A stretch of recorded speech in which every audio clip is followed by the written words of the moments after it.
các em đã quay trở lại với Lisa Channel. Và hôm nay chị có một quyển sách hình dáng hình chú thỏ rất là dễ thương nha. Và bây giờ chị sẽ lấy ra cho các em xem nhé. Và sau đó thì chị sẽ chơi một chút xíu nha. Một quyển sách rất là dễ thương đúng không nè? Bây giờ chúng ta sẽ cùng xem ở bên trong quyển sách nhé. Chúng ta cùng xem bên trong nè. Có một con nàng búp bê đang ngủ nè, một cái tủ quần áo, một bồn vệ sinh và một cái bàn nhỏ nè. Bây giờ chị sẽ đánh thức búp bê dậy nhé. Búp bê ơi, dậy thôi nào, sáng rồi. Và chị sẽ gỡ bịt mắt của búp bê ra nha.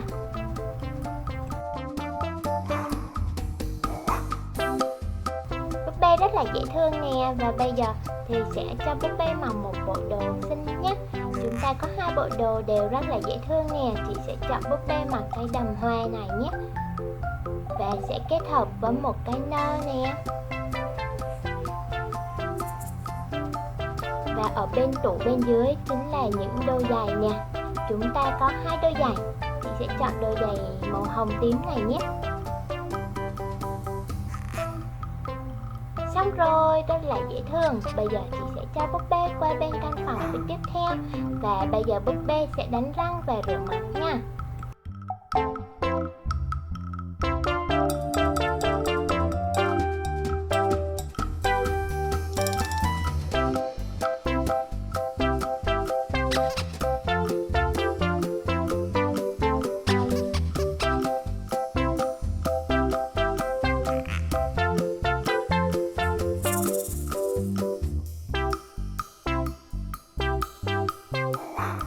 Xong rồi, búp bê sẽ qua bên cái bàn ăn bên cạnh nhé.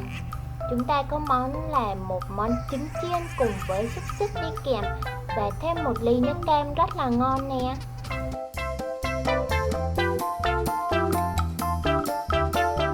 Ăn xong rồi, chị sẽ cho búp bê thay bộ đồ còn lại nhé, để đi ra ngoài nha.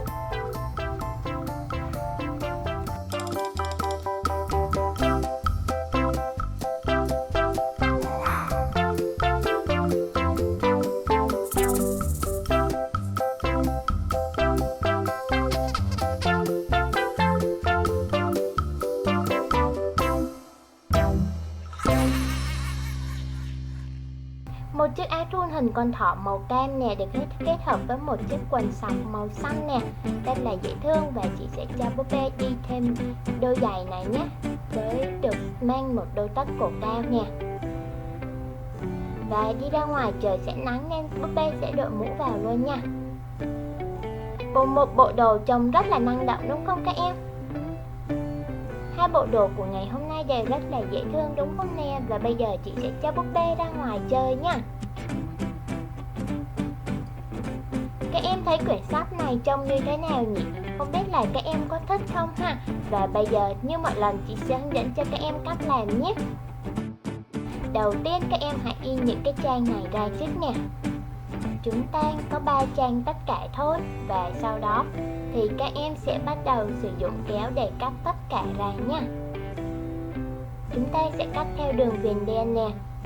Nếu như các em không thể in được thì các em hãy bấm dừng video lại. Và sau đó chúng ta sẽ vẽ theo những cái hình vẽ của chị nhé.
Và đây là tất cả sau khi chị đã cắt ra rồi nè. Tiếp theo các em hãy lấy sẵn hồ dán hoặc là hồ khô để chúng ta dán những cái trang này lại nha.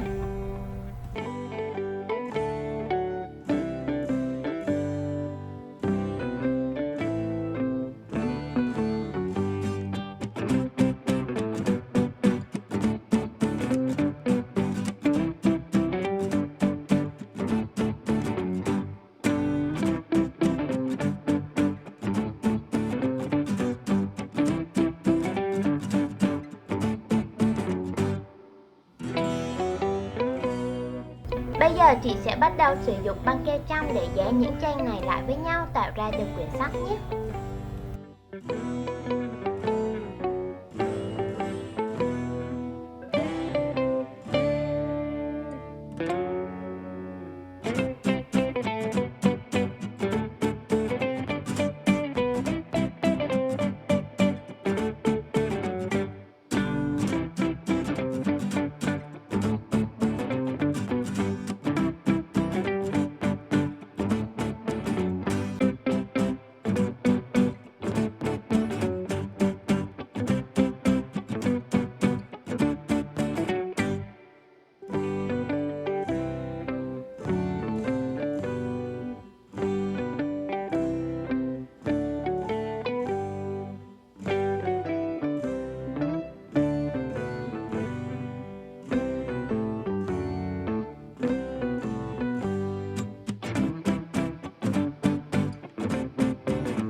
Và như vậy chỉ cần sử dụng kéo nhà, băng keo, hồ dán, hồ khô và băng keo hai mặt là các em đã có thể làm ra quyển sách cho bản thân mình rồi đúng không nè? Hẹn gặp lại các em ở video tiếp theo nhé! Nếu các bạn yêu thích kênh thì hãy nhanh tay đăng ký, like và share để ủng hộ kênh nhé!